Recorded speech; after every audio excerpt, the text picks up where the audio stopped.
한일 관계가 더 나빠지지 않으면 다행이란 전망도 나옵니다. 양국 관계에 당분간 냉각기가 더할 것으로 예상됩니다. 한일 간 현안 논의는 없었던 걸로 전해졌습니다.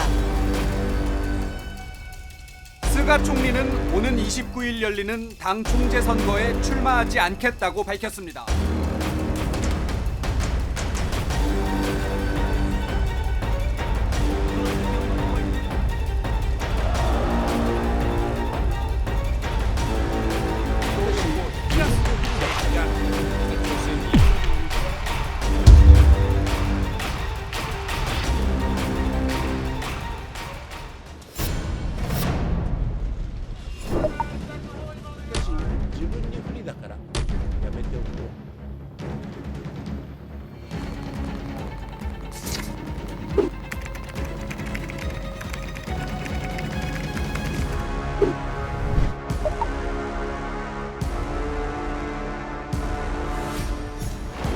일본에서는 선거에 나오려면 파벌이 굉장히 중요한데 영향력을 많이 발휘하지 못하고 총재 선거에 나오기 위해서는 20명의 의원들의 지지가 필요한 상황인데 17명 정도 되는 걸로 알고 있거든요.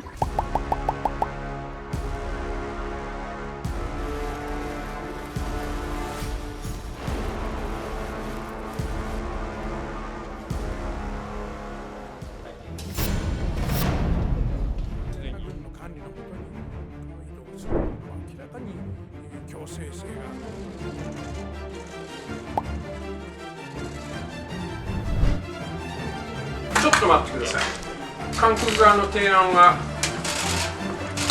全く受け入れられるものでない。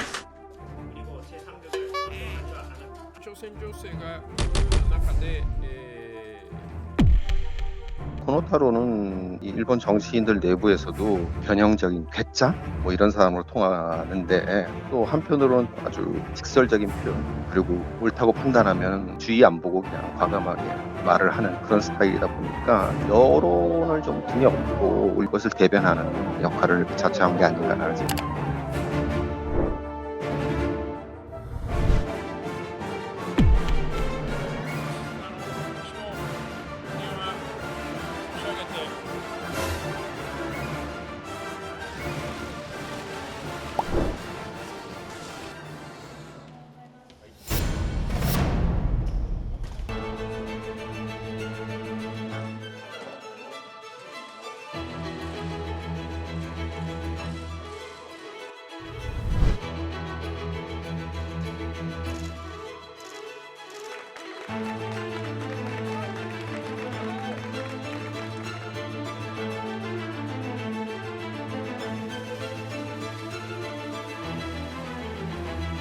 한일 관계에 대해서 우호적인 사람인데 2015년에 위안부 합의 때 자신이 만든 업적에 대해서 한국이 그 약속을 지키지 않는다고 생각하기 때문에 이런 부분에 대해서는 한일 관계에 굉장히 강경한 입장을 가지고 있고 실제적으로 한일 관계를 개선하려고는 하지 않을 것이다.